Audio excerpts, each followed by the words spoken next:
Okay, so the last day we were talking about the projection operators which project onto various invariant subspaces, and we will apply them in physical applications soon. But there's one more very important result which we need to talk about, which is something like this. In all of physics, especially in quantum mechanics, but really in all of physics, this kind of an entity is very important. Some kind of matrix element of a matrix M between two spaces V and W, two vectors V and W. Okay? Now, what becomes very important for us in the context of group theory is that we often end up with matrices which commute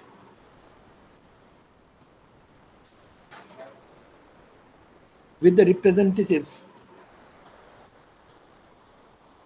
of all the linear operators representing the group elements for all the elements of a group. That's a, well, as you all know, if you have a quantum mechanical problem where you have a symmetric group, the Hamiltonian commutes with all the symmetry group elements, symmetry operations. So there are many other situations. In a molecular vibration, the force constant matrix, the matrix which tells you what kind of force occurs when you displace a molecule or displace an atom from its position. All of these will commute with all the group, all the actions of the group elements on the underlying vector space. Now we will see many examples of this later, but this is very, very common. Now, one very important result which comes in involves matrix elements of such a matrix. So we are considering a matrix M which obeys this property, this particular property, that it commutes with all the actions of a group element. Now, it is often of great interest, for reasons that will be clear from the result itself here, to consider the matrix elements of such a matrix M between the basis vectors for the various irreducible representations which make up the representation in this case. So we are in a vector space V, and this vector space V carries a representation of the group G via these operators LG. This representation may very well be reducible. If it is irreducible, by the way, then there's a very, very simple result here, right? If you are acting, the vector space on which you are acting is an irreducible invariant space, then M is a matrix which commutes, or M is an operator. Okay, I'm actually mixing up language too much. I'm saying matrix M, so I should really say DG. Yeah. So the matrix M commutes with the matrix representatives of the group element. Of course, I could have talked about a linear operator corresponding to M, but the linear operator would have commuted with the LG. Okay. Now, if the vector space carried an irreducible representation of the group G, then what can you tell about M? Multiple of identity. It would be a multiple of identity, which would mean that if I just took the basis vectors of this space and took the matrix element, so if I just took these V and W vectors were basis vectors, and I took the matrix element, I would definitely get a delta function, right? A constant times the delta. Delta meaning if V and W are different, I get 0. If V and W are same, I get whatever the multiple of the identity it is, right? So for an irrep, the result is very, very simple. Well, unfortunately for us, we don't always have irreps in a physical problem. We have reducible representations, which is the most common situation. So we would often be interested in asking questions like this. Suppose alpha and beta are d alpha and d beta dimensional irreps present in the reduction of this particular vector space. Okay, and V alpha I is the ith basis vector corresponding to the alpha-th irrep. And W beta J is the jth basis vector corresponding to the beta-th irrep. Okay? Is this point clear? This is what I'm trying to figure out. The basis vectors for the irreps form, if you take them all together, they form a basis for the entire original vector space in which basis all the d of g's have the same block diagonal form. Okay? The question I'm trying to ask is, what will the matrix M look like if you were to use this basis? Okay, so what would your guess be? A matrix which commutes with all the group elements, all the group or representatives of the group elements. For a reducible representation, what would its matrix look like? Let's just, for the sake of concreteness, let's just say I have two 1D representations, and say I have a reduction which looks like this: A1 plus A2 plus 2E. Where E, by the way, these are the standard Mulliken representations. A's and B's stand for 1D representations. E stands for two-dimensional representation. Then there's T for three-dimensional and so on. And frankly, this nomenclature is important if you want to study chemistry texts or crystallography texts. You don't have to memorize the thing, but the basic idea is A1, A2 are two distinct 1D irreps. E is a 2D irrep. And when I say 2E, I mean it has two copies of the same irrep in this particular reducible representation. So each one of the matrices end up looking like this. So there's a 0 here, then there are zeros everywhere.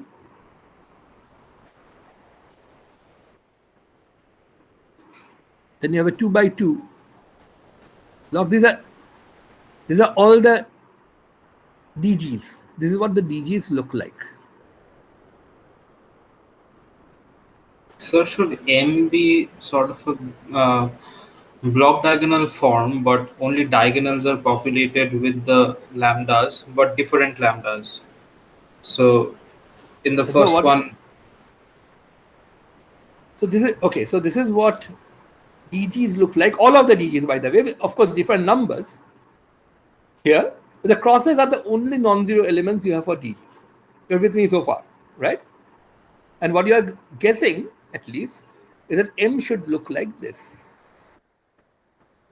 Of course, when I wrote x's, I didn't mean all the x's are the same, right? That I definitely didn't mean. Here we can see there are 10 numbers, 4, 4, 1, 1. I have hopefully counted it right. Yeah. So 10 numbers for each DG, 10 non-zero numbers, and they of course differ from one group element to another. Now M, the specific matrix that we are talking about, which commutes with all the DGs, your guess is that the matrix for that will look like this. Okay, maybe I will just put hats on them to indicate that you think that they are going to be different, right? This is X, the circle. This X and this X are different. And let's put hats below. Is this what you're claiming? Yes. So block diagonal form, well, diagonal form, right? Is that okay? This is of the diagonal form. And now your guess is right now that this immediately comes out to be this simple form. Now, if this is correct, you should realize that then your life is very, very, very simple, right? If you want to find out the eigenvalues and eigenvectors of the matrix M, diagonalize it, right? Well, it's already diagonalized. Done. Nothing to be done, right? You can, or all you have to do is, of course, if you start with an arbitrary basis, just realize one thing. This block diagonal form for DG will, of course, not come about if you started with an arbitrary basis, right? And this is really the reason why we at all need group theory. If all matrices of DG came in the block diagonal form to begin with, I wouldn't really bother too much about group theory and all this reduction of representation and so on. Everything would fall from the tree right on our lap in the perfect form. But of course, a given representation doesn't usually come in this form. You have to find the correct basis vectors, that is the correct similarity transformation, which will change all the matrices into the block diagonal form. But how to do that, we have already figured out in the last class, right? In the last class, we figured out exactly what this similarity transformation is going to be. Clear?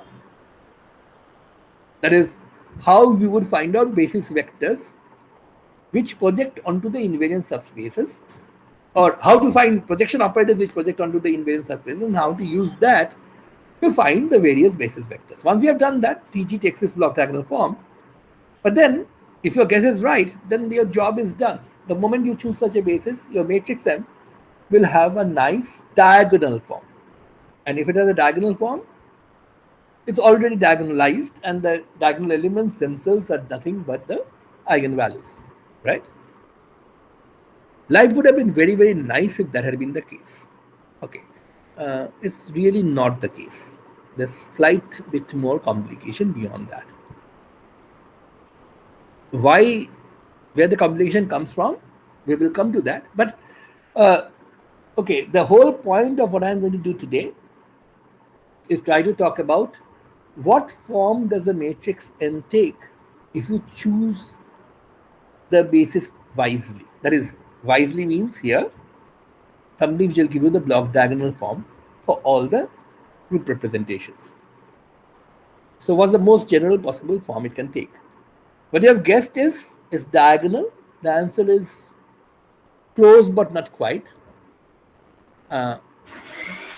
We will, okay, let's just go ahead and work on the theorem, then we will come back and talk about what exactly this form is. So this is what we are trying to figure out. What form does this matrix element take? In fact, if it's diagonal, what you're really saying is whenever Vi alpha and Wj beta are different, that is alpha is not equal to beta and I is not equal to j, the answer is 0, right? That's what you're saying, isn't it? Yes, yes. And in fact, that is correct, by the way. It so happens that the result turns out to be something like this.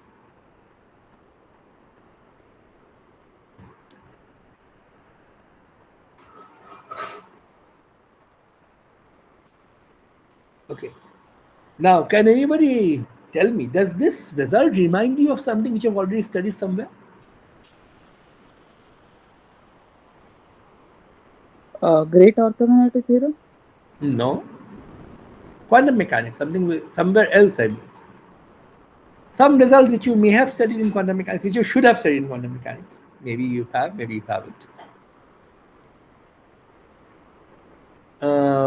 Just to sort of put this in context, suppose the M were operators which actually behave nicely under rotation. Say these were scalar operators, things which commuted with all the angular momentum operators.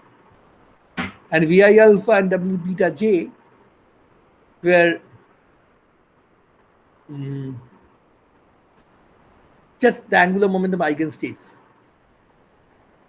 So something which looks like this. The S is a scalar operator in the sense that it doesn't change when you rotate, so it commutes with all the angular momentum operators. Do you remember the result for this?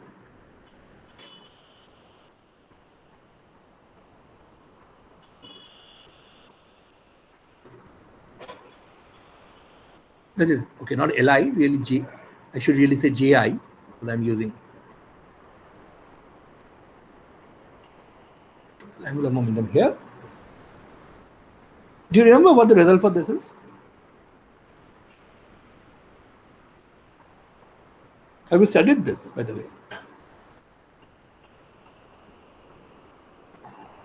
Rotational symmetry, what happens when a system has rotational symmetry?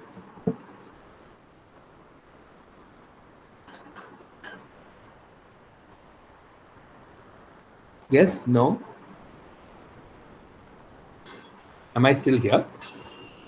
I I can't remember. Well, just to remind, okay, let me just quickly remind you, this is very, very important, but more important than the rest of group theory, but because this is something which is very, very common. A Hamiltonian, for example, in a spherically symmetrical system will commute with all the angular momentum operators. Yeah. You were saying something, Kali? nothing. Well, one easy thing to see is that it would commute with Jx, right? So just took the matrix element, you'll get 0 because S comma Jx is 0, right? But if you just wrote this out, you will find that this is m prime minus m.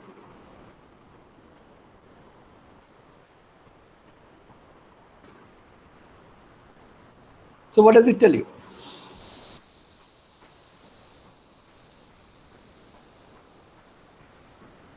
The bracket is delta m prime. Well, yeah, if m and m prime are different, you get 0. Similarly, S comma J square is 0. This would imply that you will have a delta Jj prime as a factor. Same kind of argument. You just sandwich S comma J square between these matrix elements. Sorry, this is not delta Jj prime equals 0. It's just delta Jj prime is a factor. So you will get delta Jj prime, a delta mm prime. So unless J and J prime are equal and unless m and m prime are equal, this will vanish. Okay?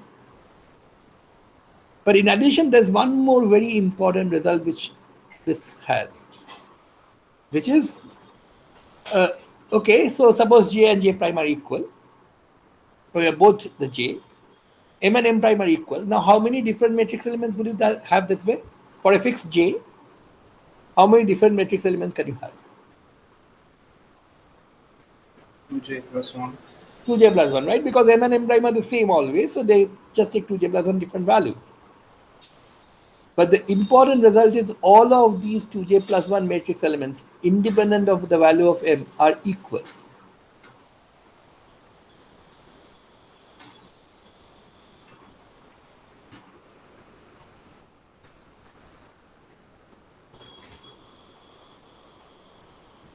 It depends on J, does not depend on M at all.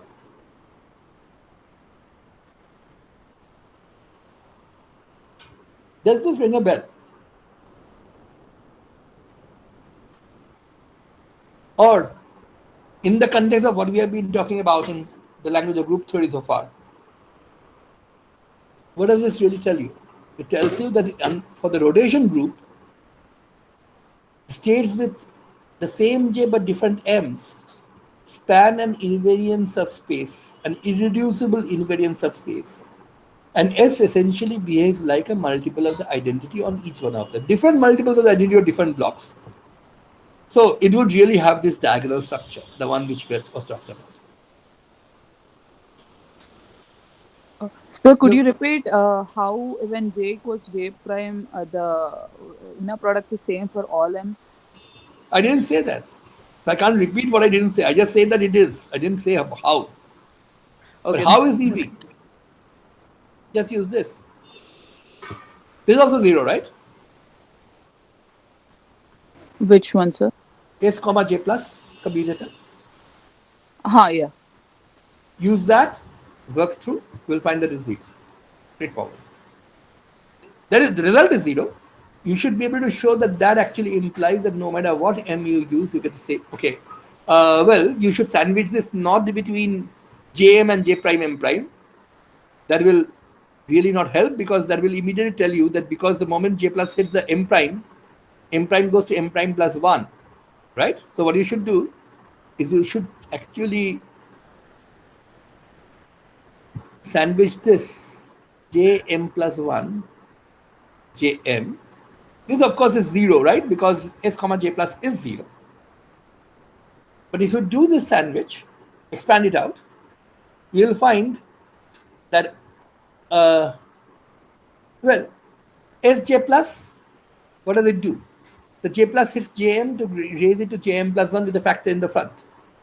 And J plus S, the J plus hits the bra Jm plus 1, lowering it to the bra Jm, right?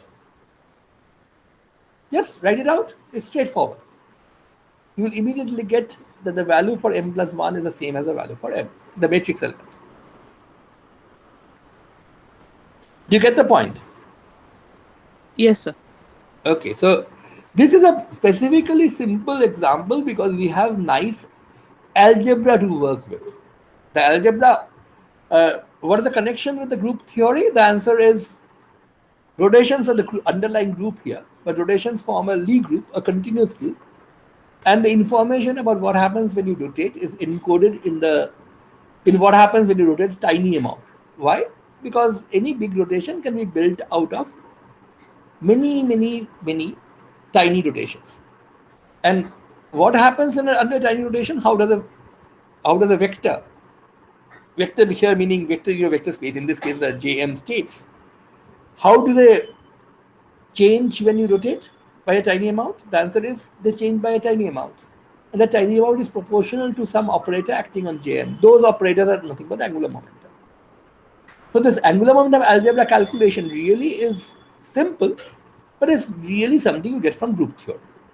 So the Lie group structure of rotations actually leads to this Lie algebra structure, which you use for which we love and call the angular momentum algebra. Now this particular result is actually a special case of a very important result in quantum mechanics, which is often used in atomic and molecular physics and everywhere, field theory, not really in field theory so much, but in actual calculations involving states in field theory and so on. They are named after one person who actually started group theory in quantum mechanics. In fact, started group theory in physics, so to speak.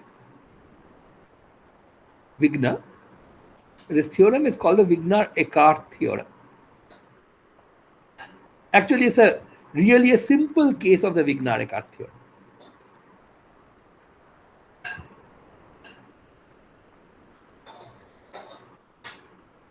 Why? Because Wigner-Eckart theorem really talks not only about the matrix elements of scalar operators, operators which transform trivially under rotations. It also talks about what happens when you have operators which themselves transform under some representation of the rotation group. Some non-trivial representation. Does that sound crazy? Because why should operators transform under the rotation group? The answer is twofold. One is that always think of operators transforming when you do a rotation, right? You go to an equivalent representation in which the ket stays the same, the operators transform.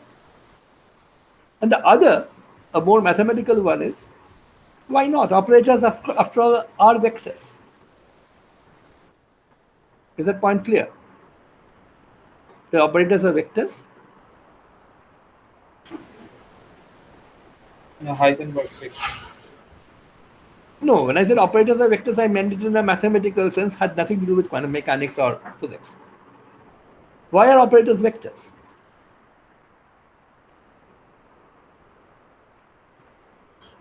They are higher form of vectors. I mean, two-dimensional vectors in some sense. Okay, I guess your language may not be precisely correct in this case. After all, a spin matrix would be, say, a spin ket. Spin of ket would be a two-dimensional vector. The operator acting on spin of kets would have been four-dimensional vectors. But I guess you mean that they are higher dimensional in some sense. The basic idea is vectors are anything which you can linearly combine, right? And you can linearly combine operators. So they form a vector space of their own, which would typically be a higher dimensional vector space than the space on which the operators were acting. But they do form a vector space of their own. And these vector spaces can also carry representations of whatever group was acting on the original space. So you'll get other representations where the operators transform in a particular way. And you must have heard of those. Haven't you heard of vector operators or tensor operators in quantum mechanics?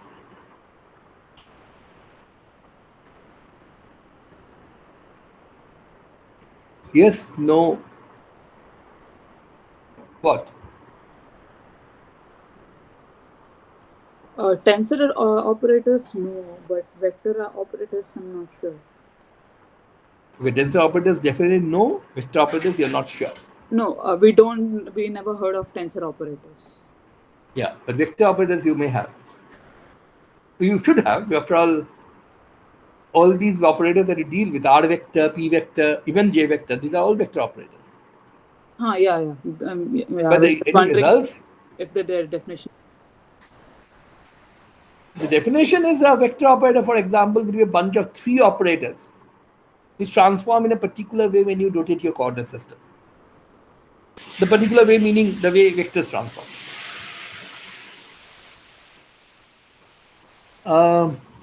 Well, this is actually going to be very, very important for us later on when we talk about application of the angular momentum algebra and other real algebras. Really, so it's important for you to know this. But I don't have the time to spend on this right now. So what I will suggest you do is this. I had this bunch of videos prepared for this my quantum mechanics class, and one part dealt with rotations in quantum mechanics. That's actually a rather extensive set of videos, small, short videos, but you should watch them, all of you, because you need to be able to speak that language as well. We will be using group theoretical language most of the time, but the point is, this result that I am going to prove today, if you had done the Wigner-Eckart theorem before, and the Wigner-Eckart theorem is a very, very important theorem as far as actual applications are concerned, if you had done it before, you would have said, aha, this is just the Wigner-Eckart theorem in a different language. Of course, in a more general language, because this works for any group, not just for the rotation group. The way Wigner-Eckart theorem usually is taught in a course, in a quantum mechanics course. But scalar operators, tensor operators, especially spherical tensor operators, these are actually very, very important and you should know about them. So my suggestion, take a look at those videos at least. You can of course read a book, that's perhaps easier. But the videos are already there, so you can take a look at them as well. Okay, let's come back to what we were talking about. So since all this time I was trying to give you a context, but this since you haven't met the Wigner-Eckart theorem before, the context is a bit of a waste. So let's go back and talk about this particular thing that we are trying to calculate. P alpha I M W beta J. And by the way, from what I've been saying so far, it might very well seem that the statement that was made at the beginning, that the matrix M should be diagonal, is exactly what I'm saying, right? Unless alpha is beta and I is j, you are going to get 0. But you will soon see why that's not really quite correct. And for the time being, let's start with this.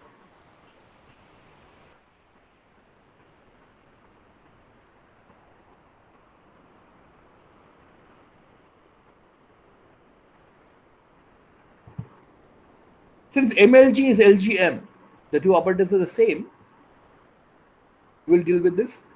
By the way, why did we not start with the commutator?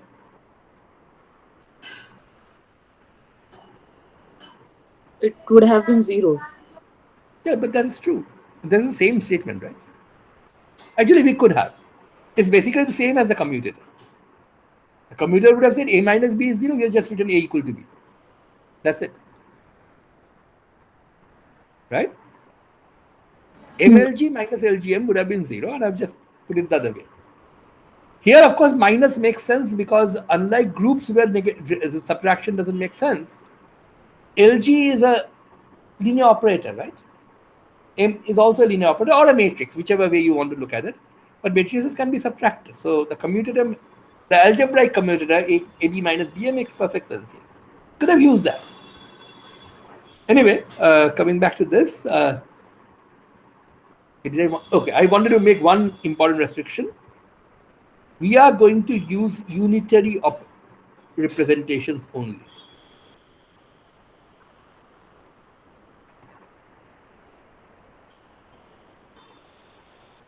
That's not a huge restriction, as you might have understood, because at least for finite groups, every representation is equivalent to an unitary representation. As I said before and have not explained yet, for compact groups also the same result works. Every representation is equivalent to an unitary representation. So we are going to stick to an unitary representation. The reason why we are going to stick to an unitary representation is as follows. Here, I can take the LG because if it's a unitary representation, or even if it is not, I can always do this, right?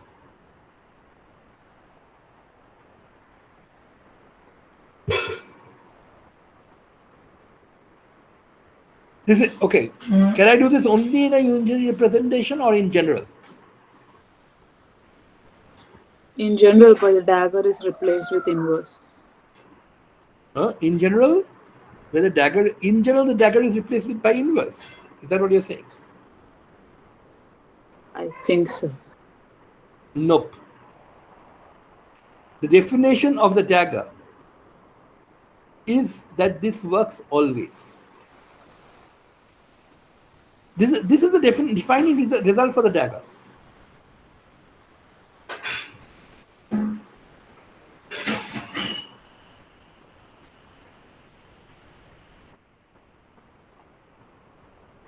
You get my point? This is how the dagger is defined, right? What you were saying is that's the other way around. For a unitary representation, which is what we are using, we can replace this with LG's inverse or L of G inverse. This we can do only for a unitary representation, otherwise we couldn't have done it. You get my point? Yes. This statement is just the definition of what that joint is. So finally what we have is, well, not finally, but at this level, let me just replace this.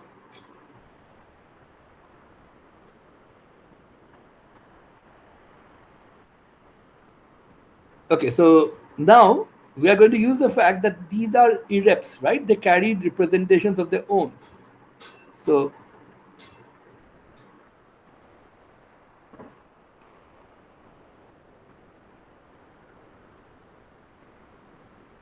and now comes the business of too many indices. K goes from 1 to d beta. Dimensionality of the beta representation. D beta kj. You have to be a bit careful and warn me because there's every chance that I will mix up some index or the other. Or even right now I was even mixing up the vector. W beta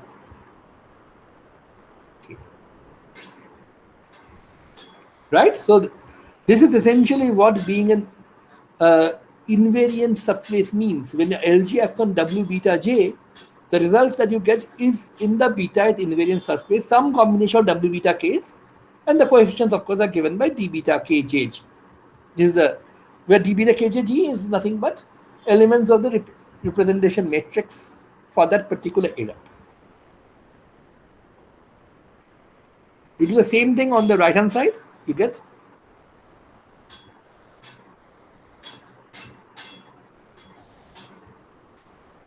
beta J, this is fine, and this one will become D G inverse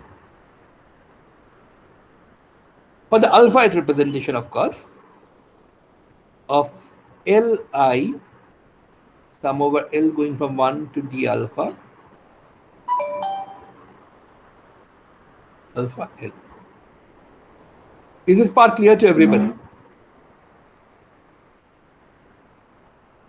Although this may end up looking quite messy because of all these indices, all we are doing is something really very simple. We are saying LG gets to act on a vector in an invariant subspace, it expands out into a combination. And on the other side, you have LG inverse acting on Vi alpha that expands into its own combination. You're with me so far? Yes. Okay, so now Let's try to make it look a bit better. Okay, not really much better, because this is just simply pulling out stuff from 1 to d beta. Okay, these are just numbers, d beta kjg.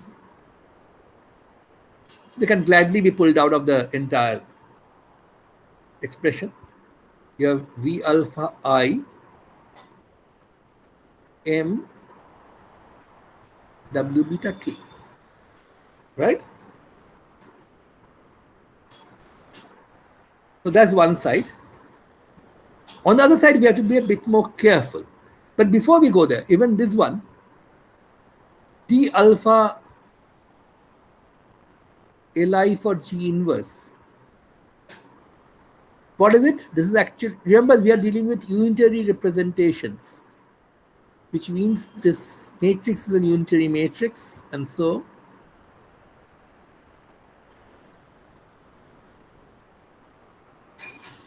this is a complex conjugate d alpha of IL, right? Is that okay with everybody? Because the matrix is unitary, d alpha Lig inverse is actually the inverse of d alpha Lig, and because it's unitary, it's actually this adjoint, Hermitian adjoint. So this is basically what comes out. So what is this going to lead like? When I pull this sum outside on this side, what is this going to look like? 1 to d alpha, then what's going to come out? DIL alpha G star. No. What's going to come out is this.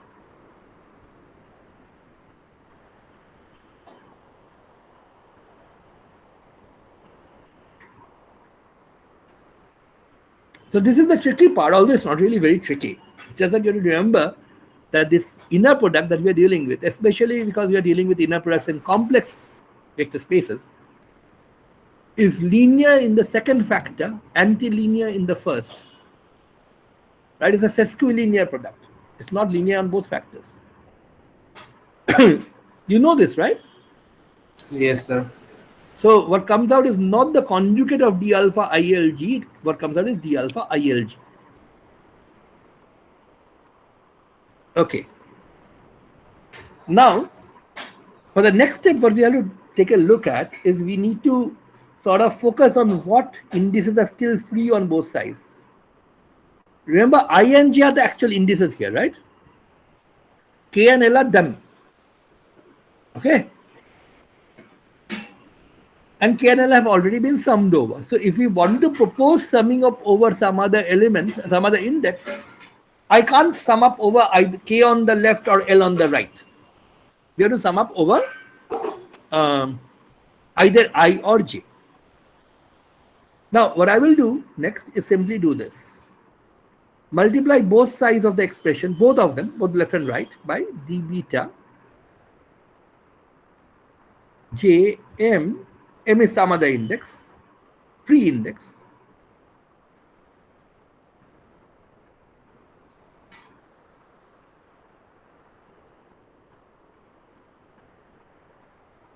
Okay, why did I do this?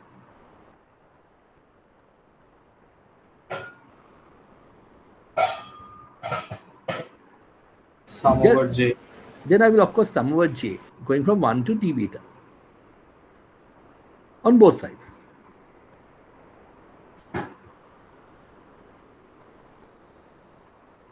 So there were T's on both sides of this expression. I wanted to actually sort of get all the D's to one side. Can you tell me what the left hand side will read now?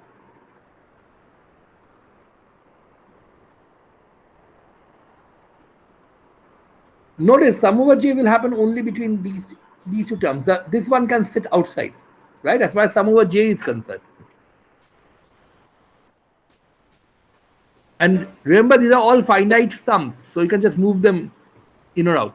Delta alpha beta delta km. No, well, first of all, there's no alpha beta on the left side. First of all, this is, by the way, what are we using here? Oh, sorry, beta. They're the same. Sorry. No, but what are we using here? GOT. No, we are not using GOT. That's what comes out of learning complicated stuff. You seem to see that everywhere. What I'm using right now is not the GOT. What I'm using right now is simple matrix inverse matrix multiplication, nothing else. All right. Huh. I'll just multiply Delta. d beta kj, which is a matrix element, by its corresponding inverses. So this is a matrix product, right?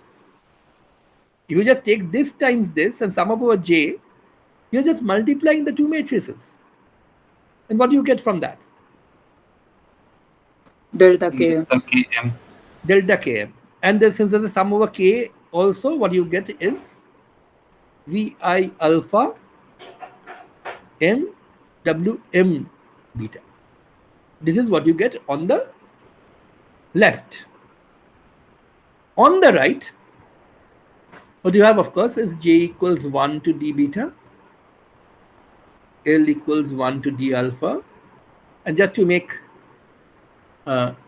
things look better, I'm going to change color here and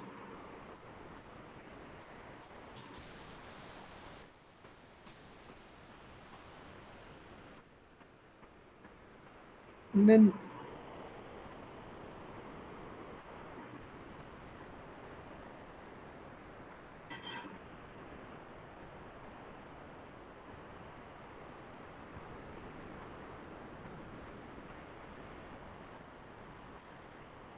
okay.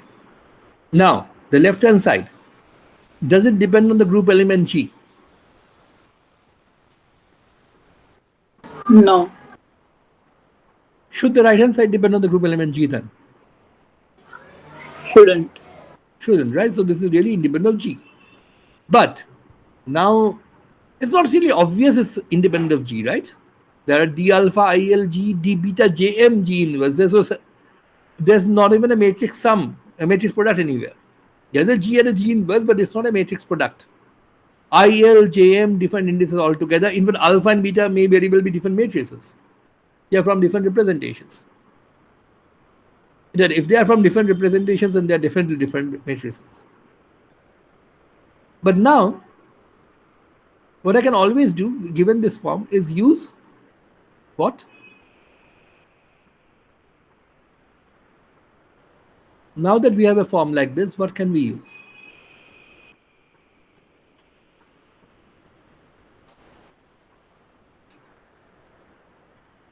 GOT? Exactly. Now you would use the GOT.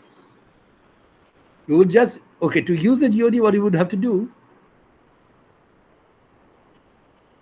sum up over all group elements on both sides. Right?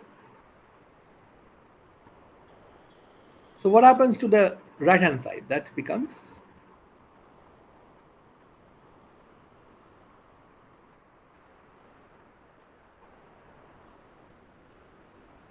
now you have mod G by d alpha, delta alpha beta, delta im, delta jl, right? Remember, in this form, it's the further indices and the closer indices. If you are using the G inverse, if it's the G, if you are using the conjugate, using the unitary representation theorem result, then it will be the first index, second index, second index. That form is important to remember. Simply because you have to use it over and over again. So that's the right hand side. What's the left hand side?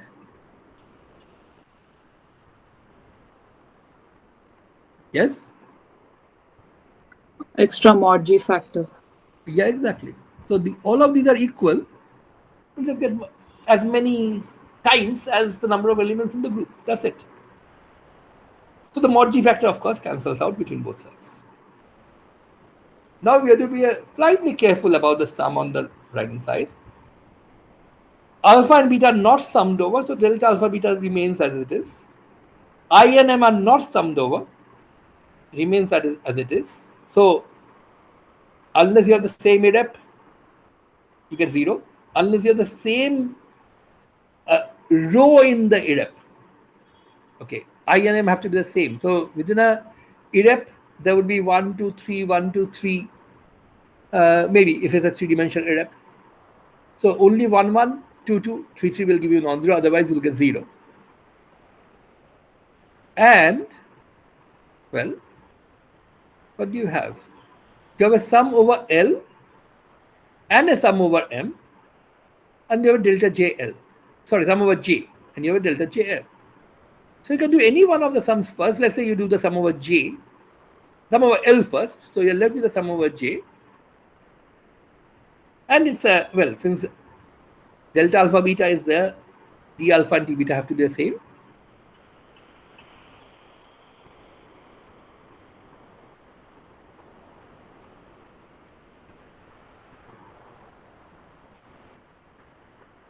And this final piece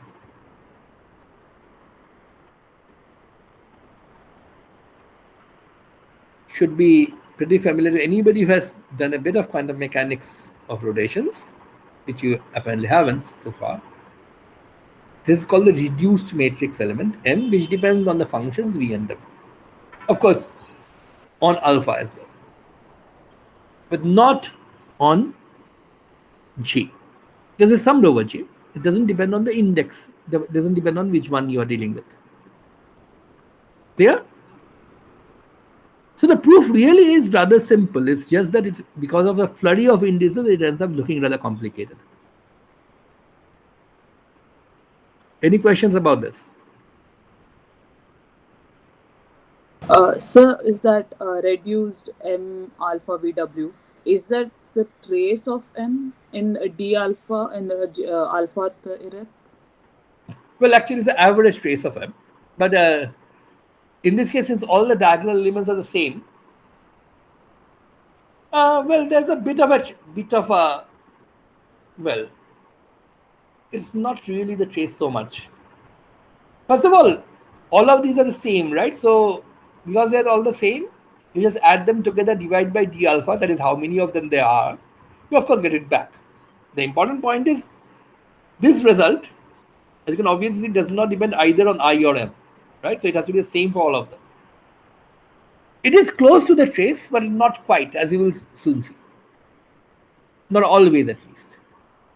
So the Vj alpha M Wj alpha is independent of J. It's a constant value, right? It's independent of J. That's right. Has to be, because why is it independent of J? Because after all, the left-hand side has no J dependence, right? So the form of M should be the same as Anuran guessed in the beginning of the class, right? Well, that's where the problem lies. You're right, almost, but not quite. This looks very, in fact, I gave you the answer at the very beginning, right? I told you this. Told you the result at the beginning. Maybe now you're trying to realize what it is, but that was the form. And from that form, it looks like Anuran was right, that this is what it looks like. But okay, let's look at this a bit more carefully. And because I don't really relish the concept of drawing this again, I will just copy this and go to the next page.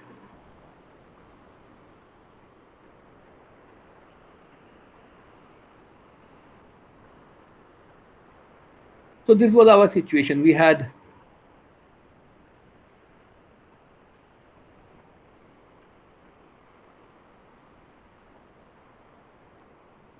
this was my representation.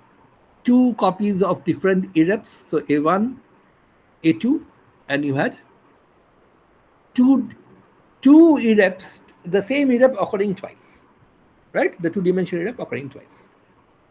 Okay, let's say these are the basis vectors we have. Let's give them some names. Okay, V1, V2 may not be very good, so let's just call them.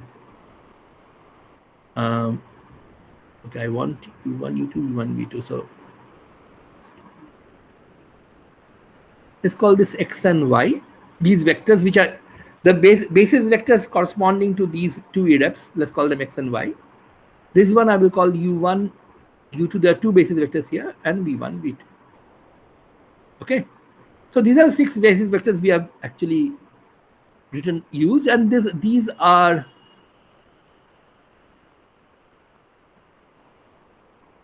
these 6 are basic. Okay, so this point, for example, is really nothing but y m y dgy. Sorry, not m. This element. This element will be u1 dg u1. This element will be u1 dg u2, and so on. And because of the block diagonal structure, if you take u1 dg v1 or u1 dg v2, you're going to get 0, and so on. This is sort of straightforward. These are the dg's. Question is, what does the M matrix look like? Let's try to draw that side by side. Let's cut down my work a bit.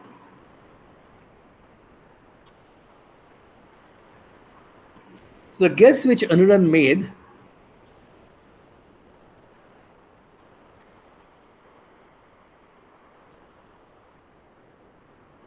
was somewhat like this. Although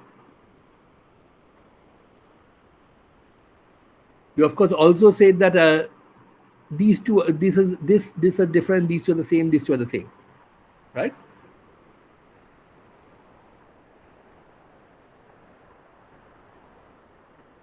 So let me just point out why that's not really quite correct. And for this, let's fall back again on this result that we had found out.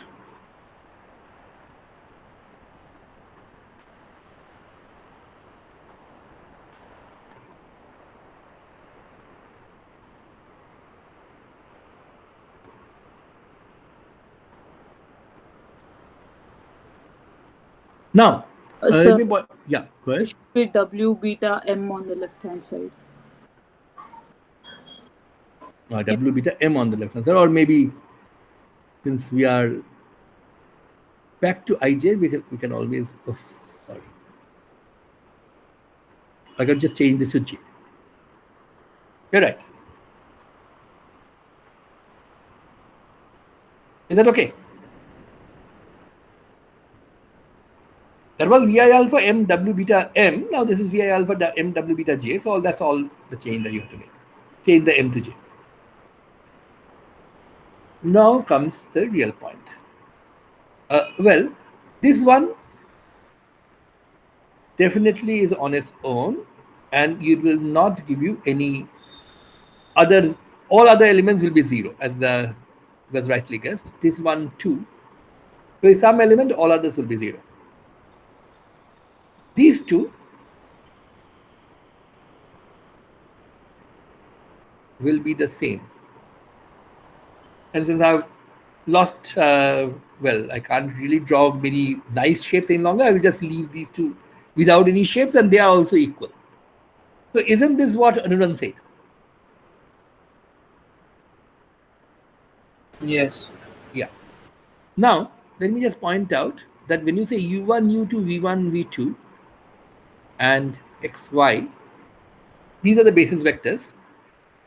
X transforms in its own way under all the dg's. It's an invariant subspace, maybe the identity subspace, so at least that's always there. So X is something which does not transform at all. Y transforms like the other unitary representation, A2. So maybe it picks up a minus sign when you do reflections, picks up plus sign when you do any of the rotations. That's Y. But again, transforms only among itself. U1, U2, they transform among themselves, right? When you do A, B, E, F, G. I'm not talking of the matrix M now. I'm really talking about the structure of DG. But basically, what happens to the basis vectors? When you do a rotation or a reflection, U1, U2 mixes among themselves. V1, V2 mix among themselves, right? But U1 and V1 transform in exactly the same way. So do U2 and V2. Why? Because they may be different basis vectors, but they furnish different copies of the same irreducible representation. Do you get my point? That if under a particular, say, rotation, u1 went to u1 plus alpha u1 plus beta u2, and v1 went to, sorry, u2 went to gamma u1 plus delta u2, if for a particular transformation this happened,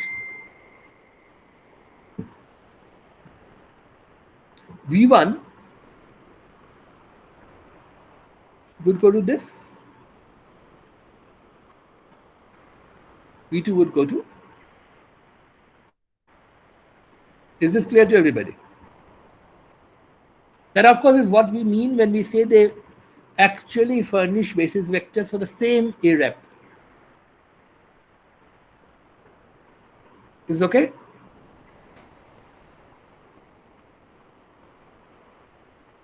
Yes? No? Yes, sir. Okay. But now, can anybody spot what is wrong with Anuran's argument that you must have a diagonal form?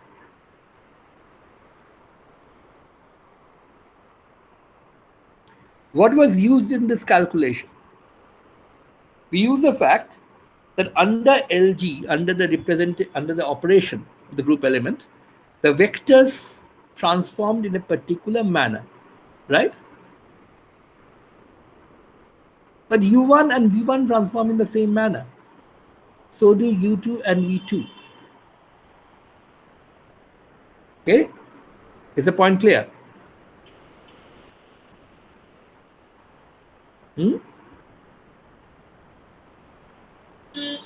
So both the lower blocks should be same. No. Not at all. There's no need for them to be the same. They can still transform in the same manner otherwise. If they were only mixing among themselves, the real point is this element, for example, the connection between U1 and V1. This argument doesn't tell you that this is 0. Don't you see that? The point is, if the two vectors which are there in the matrix element transform differently under the group action, that is, the D matrices were different, then the result that we had just now shown would prove that this would vanish. But for U1, whatever the D matrix coefficients act, same coefficients act for V1, right? So the different alpha restriction, alpha beta here, if you're using the same arep twice in different places, but same arep twice, the delta alpha beta will still be 1. Do you get that? Notice that in this calculation that we did, what mattered was the coefficient matrices which came out, right? What did not really matter, and this is very important, what did not really matter is what are the, okay, I ended up putting it in the middle, but this is where the rest of the calculation was. In all this calculation, what we used were just the coefficient matrices and the properties of the coefficient matrices. So if two different set of basis vectors belong to the same arep, that is, they transform the same way, but they're different basis vectors, but they transform the same way, then as far as this calculation is concerned, as far as this theorem is concerned, they behave the same way.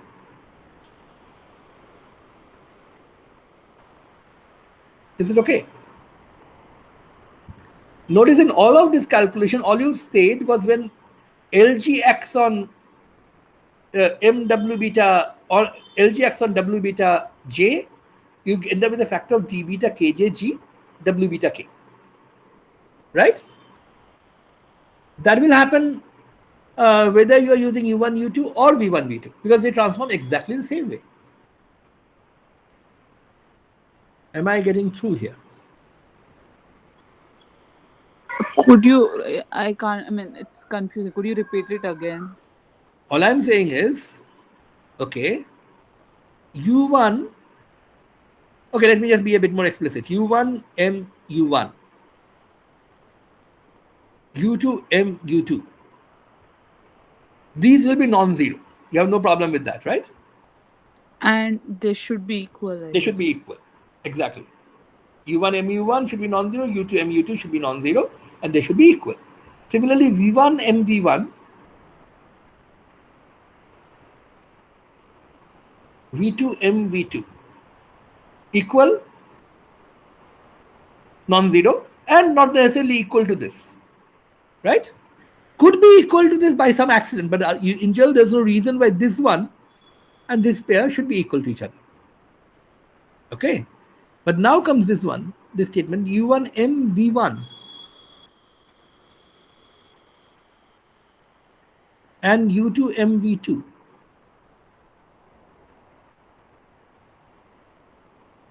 Should they be zero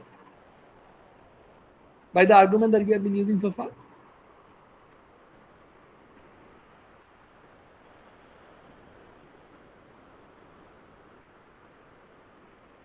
Need not be.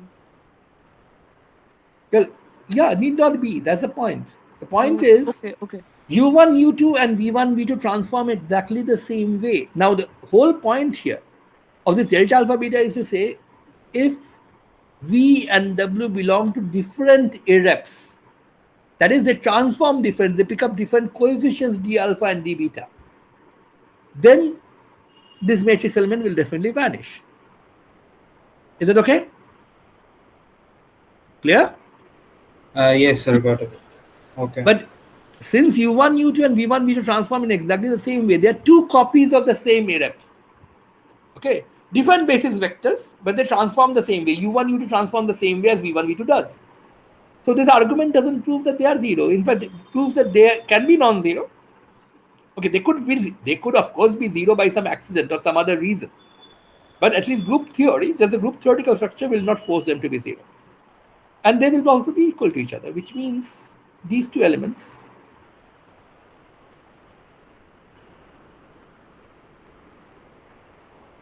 will be there, they will be non-zero. Of course, because we are dealing with Hermitian matrices here, or symmetric matrices, if these are non-zero, and of course, V1, U1, V2, U2 will also be non-zero, but because of Hermitianity, you would expect that these to be conjugates of each other. Sorry, this one and this one.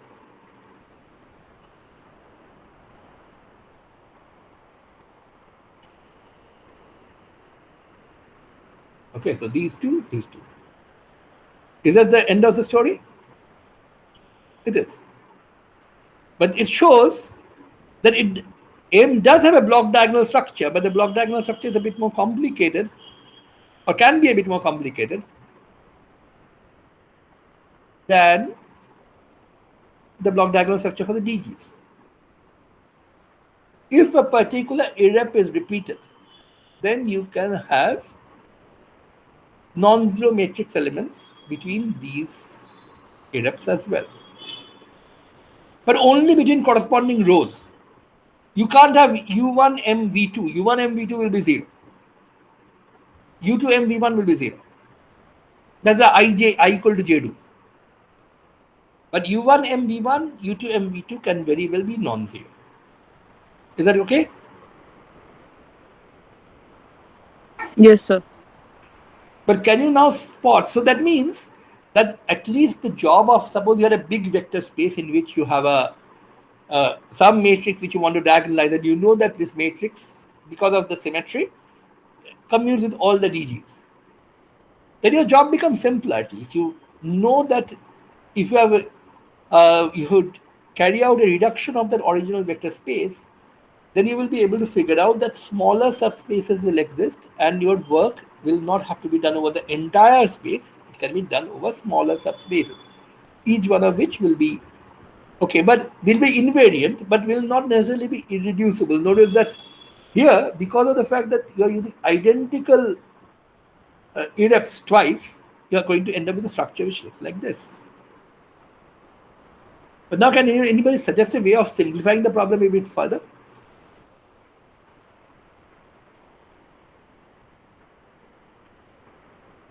How could you make it a bit simpler?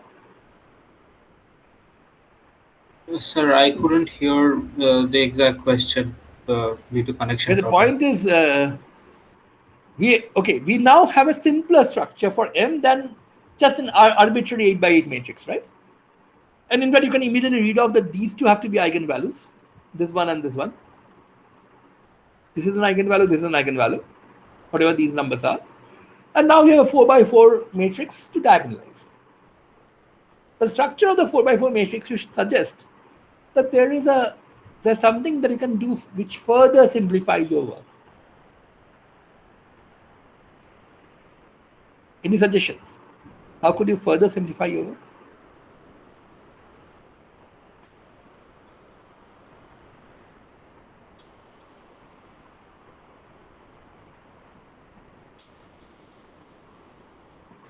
Swapping the indices, and Okay, because one is v1 is transformed in the same way as u1, and u2 transforms in the same way as v2. good. So why don't we try swapping u2 and v1? And That is, you want to, what you want to do is put u1 u2 next, is a u1 u2 v1 v2. You want to change the order of your basis vectors, right? yes, X y u1 v1 u2 v2. That's what you want to do. u1 v1 u2, yeah, yeah, In fact, that's actually a change of basis, right? It's a trivial yes, change of that's basis.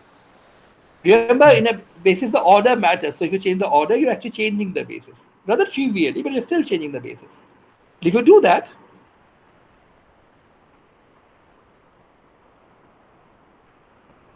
let me try.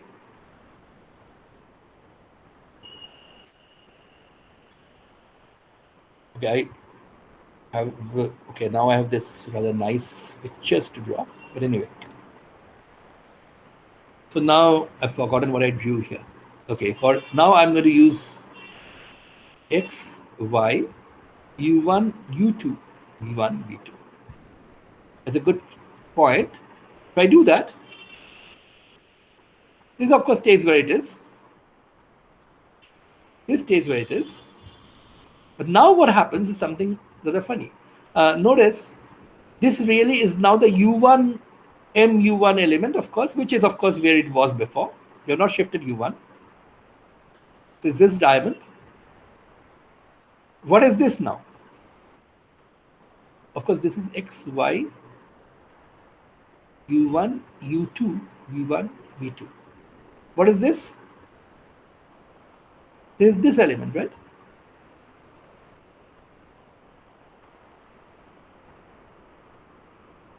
So, sorry, not u1, u2, v1, v2. What did I do? I wrote the entirely wrong thing again. Sorry. The ordering that I'm using, what I wrote a while ago was just the ordering that was used earlier. Now I'm using a different ordering. So I'm using u1, v1, u2, v2. u1, v1, u2, v2. So this one is really the v1 mv1 element, which is this one. Yeah. this will again be a block diagonal form, like 2 by 2, Yeah, 2 by and 2, 2 by 2. yeah, not only just a block diagonal form 2 by 2, 2 by 2, it will also be identical. Equal, yeah. Two identical matrices, right?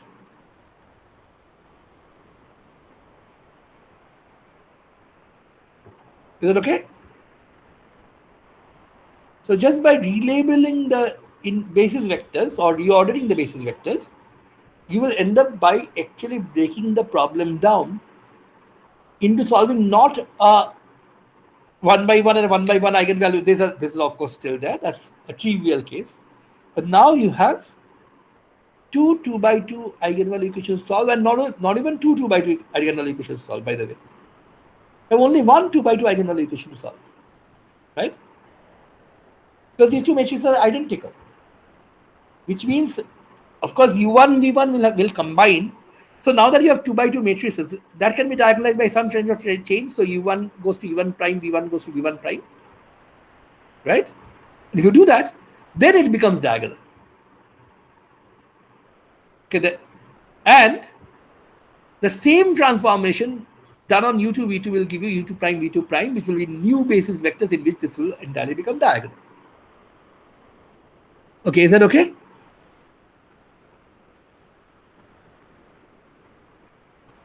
Yes, sir.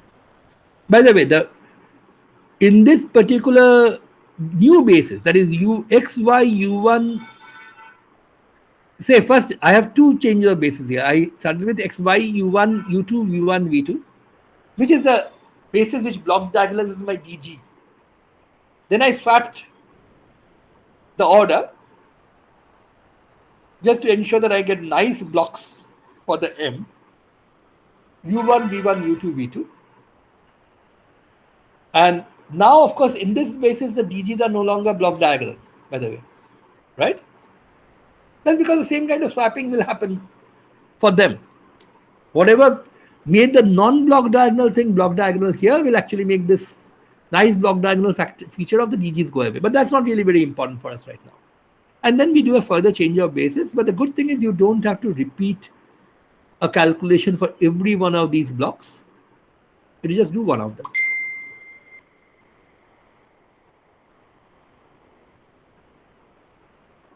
So, but it does mess up the DGs, right?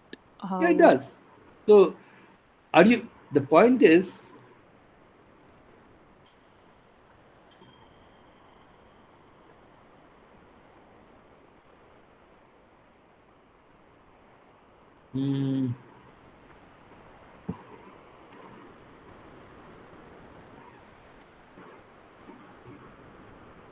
it does mess up the DGs. So, why are you worried about that?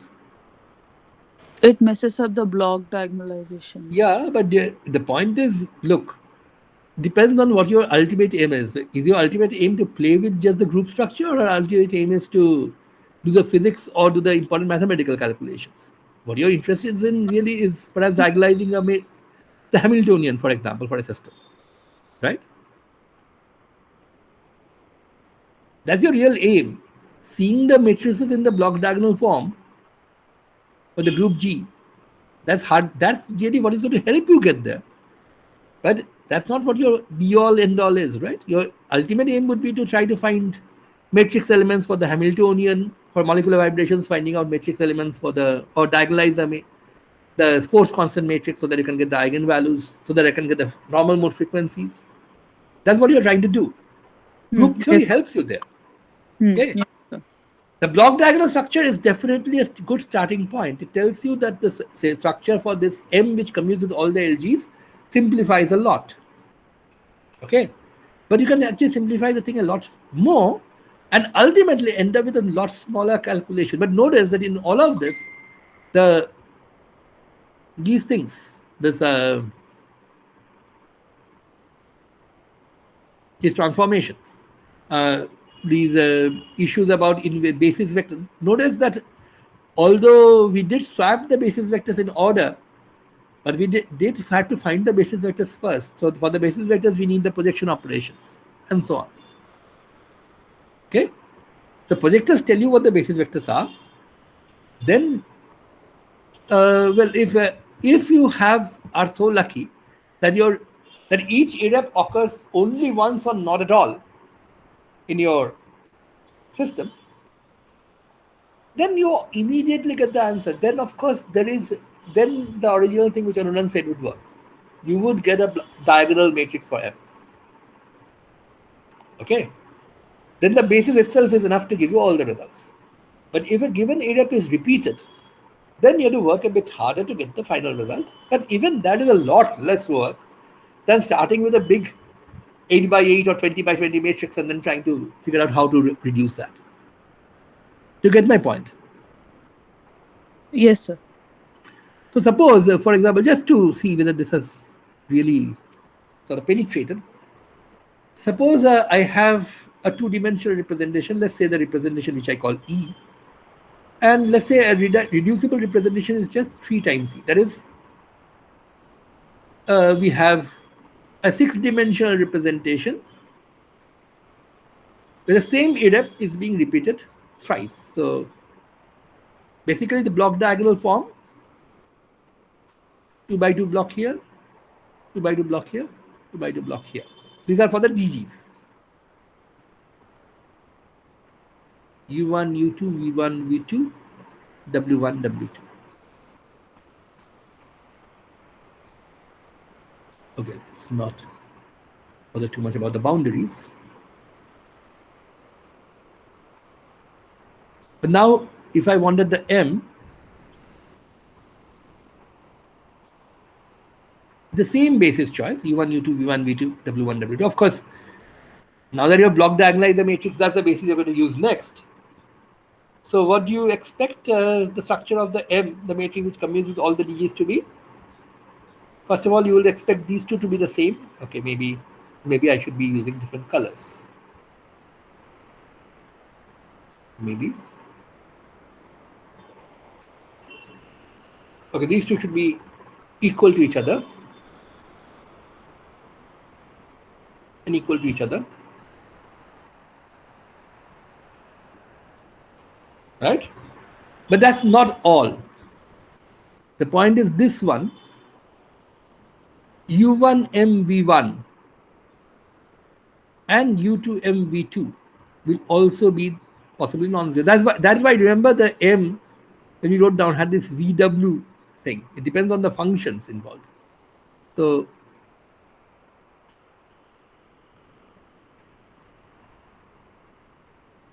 and of course symmetry can help you fill up the lower end, so it's not worry too much about that. And U1W1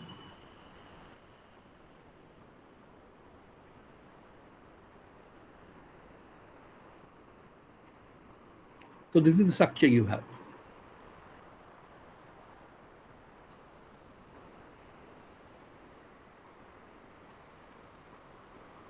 Well, then you have V1W1, which is this one. The yellow is hardly visible, so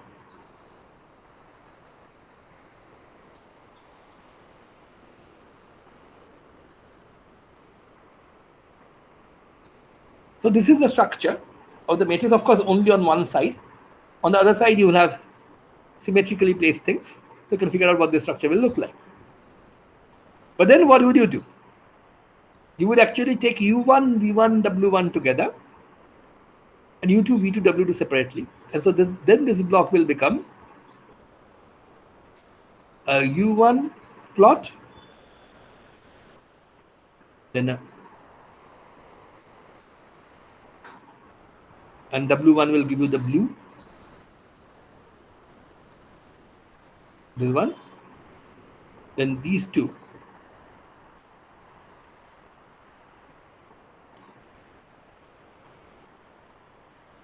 This one and this one, so black and this blue, and the orange here. Of course, you also have orange on this side and blue here. This is U1, V1, W1. And with U2, V2, W2, you get exactly a copy of the same matrix, exactly the same thing sitting here again. So instead of a 6 by 6 matrix to diagonalize, you now have two 3 by 3 matrices to diagonalize. Actually, you have only one 3 by 3 matrix to diagonalize because both of these are identical. So you should realize this is the power which makes group theory so important, because finding out matrix elements for operators which commute with all the symmetry operations in a space is actually very, very useful. Okay, all kinds of physical applications all over the place. And well, this is something which reduces the job a lot. Okay. Now, this is something which you have seen in action in several places separately. For example, in a spherically symmetrical systems, you have seen that you use this angular momentum eigenfunctions first, and then you get a separation of variables in which the angular parts split out, and you have a radial equation to solve. Now, this separation actually occurs because of the fact that the angular momentum eigenfunctions form invariant subspaces under rotation. That's really why it happens. You didn't just look at it group theoretically before, but it's really a result from the group theory, or from the rotation group structure. Similarly, in condensed matter, you must have studied Bloch's theorem, right? Yes, sir. And Bloch's theorem essentially says the Hamiltonian eigenfunctions take special form into the ik of the form into the ik vector dot r u of uk of r, where uk of r is some periodic function and so on. But that really is nothing but a consequence of the translation group breaking up the entire space into invariant subspaces. And well, all this thing that you learn in condensed matter about these Brillouin zones and stuff like that, all of this really is just a reflection of the fact that translation group is an important symmetric group there. And of course, in addition to that, you have point group symmetries of the crystal, which give you some additional structural simplifications, which makes things like solving, say, the tight binding approximation equations much simpler because of the symmetries and so on. So we will try to look at a bit about some of those, but I'm really not so much into I'm not going to really discuss specific applications that much in this course. I'm giving the mathematical structure. We'll discuss glimpses of mathematical applications to physics in different places. But the point is, the mathematical structure sort of carries out everywhere. And it's important to sort of also see the connection between what looks like two very different applications. If you think of them in the group theoretical context, you will find that it's really the same result which is being applied in both cases.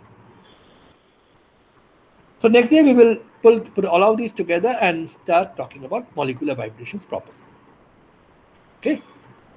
So maybe deal with either the triangulene or the squarene molecule. I will deal with one of them. The homework for you will be the other one.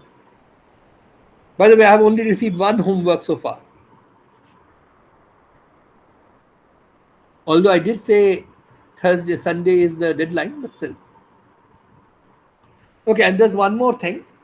Next week, I am a bit busy on the first 3 days, essentially talking about the same thing somewhere else. So maybe I will give Tuesday a pass. We will meet again on Thursday. Okay? Is it okay? Okay, sir. Okay, fine. So let me just stop presenting now.